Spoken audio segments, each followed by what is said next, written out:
సంవత్సరాలు ఆంధ్రప్రదేశ్కు ప్రత్యేక హోదా ఇస్తాను అని మాట ఇచ్చారు. ఇంకా ఎన్నికలు జరగలేదు. ఆంధ్రప్రదేశ్కు కాంగ్రెస్ పార్టీ 5 సంవత్సరాలు ప్రత్యేక హోదా ఇస్తామన్నారు.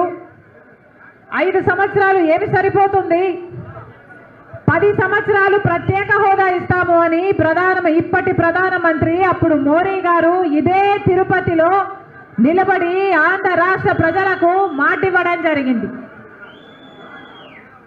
అదే మోడీ సభలో చంద్రబాబు గారు 10 సంవత్సరాలు సరిపోదు సార్, 15 సంవత్సరాలు మాకు ప్రత్యేక హోదా కావాలి అని చంద్రబాబు కూడా ఇదే తిరుపతిలో ఈ పవిత్ర స్థలంలో దేవస్థానం ఉన్న ఎంతో భక్తి అని చెప్పుకుంటారు కదా, దేవస్థానం ఉన్న ఈ ప్రదేశంలో నిలబడి మోడీ గారు 10 ఏళ్ళు ఇస్తామని మాట ఇచ్చారు.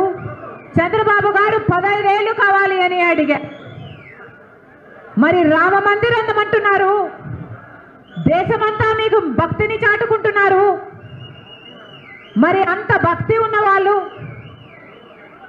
మరి ఈ భక్తి ప్రదేశంలో నిలబడి ఆంధ్ర రాష్ట్ర ప్రజలకు ఇచ్చిన మాట ఏమైంది మోడీ సార్ అని అడుగుతున్నా. మీరు మాట నిలబెట్టుకోకపోతే మీరు మోడీ అవుతారా లేక కేడీ అవుతారా ఆలోచన చేసుకోండి అని చెప్తున్నా. ఆంధ్ర రాష్ట్ర ప్రజల దృష్టిలో మీరు అంతటి మాట దేవస్థానంలో నిలబడి మీరు అంతటి మాట ఇచ్చినాక అదే మాటను మీరు తుంగలో తొక్కితే ఆంధ్ర రాష్ట్ర ప్రజల గుండెల్లో మీరు మోడీగా నిలిచిపోరు, మీరు ఒక కేడీగా నిలిచిపోతారు అని మోడీ గారికి మరొక్కసారి గుర్తు చేస్తున్నాం.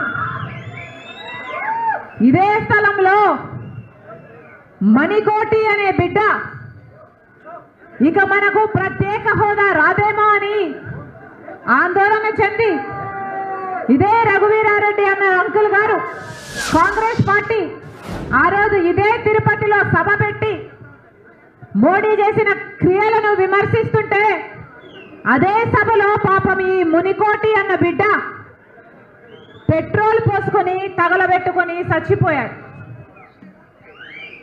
మరి ఈ పాపం మోడీ గారిది కాదా?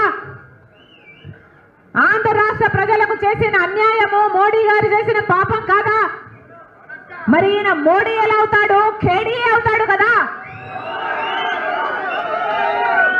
బీజేపీ పార్టీ కేడీల పార్టీ అవుతుంది కదా. మరి కేడీలకు మద్దతు పలుకుతున్న ఇటు జగనన్న గారైనా అటు చంద్రబాబు గారైనా మీరు కేడీలు కాకుండా అలీబాబా 40 దొంగలు కాకుండా మీరు ఏమైతారు? ఆంధ్ర రాష్ట్ర ప్రజలకు ప్రత్యేక హోదా వస్తే ట్యాక్స్ డిడక్షన్స్ వస్తాయి, రాయితీలు వస్తాయి, ఇన్సెంటివ్స్ వస్తాయి, ఇన్ఫ్రాస్ట్రక్చర్ కు ఫండ్స్ వస్తాయి, వీటన్నిటి ద్వారా పెద్ద పెద్ద పరిశ్రమలు వస్తాయి, మన బిడ్డలకు ఉద్యోగాలు వస్తాయి. కానీ ప్రత్యేక హోదా లేకపోతే కనీసం పట్టుమని 10 కొత్త పరిశ్రమలైనా మన రాష్ట్రానికి వచ్చాయా అంటే ఒక్కటి కూడా రాలేదు. ఎలా వస్తాయి? హిమాచల్ ప్రదేశ్ లో ఉత్తరాఖండ్ లో ఒక్కొక్క చోట 2000 పరిశ్రమలు, ఇంకో చోట 10,000 పరిశ్రమలు వచ్చాయి. ఎందుకంటే వాళ్ళకు స్పెషల్ స్టేటస్ ఆ ప్రభుత్వాలు ఇచ్చాయి కాబట్టి. మరి మన రాష్ట్రంలో స్పెషల్ స్టేటస్ వచ్చింటే మనకు కూడా 10,000 పరిశ్రమలు వచ్చును కదా, మనకు కూడా మన బిడ్డలకు ఉద్యోగాలు వచ్చేవి కదా. మరి మీరు ఇచ్చిన మాట నిలబెట్టుకోకపోతే మీరు మోడీ గాక మీరు మోడీ ఎలా అవుతారు? మీరు కేడీ అవుతారు కదా అని అడుగుతున్నా.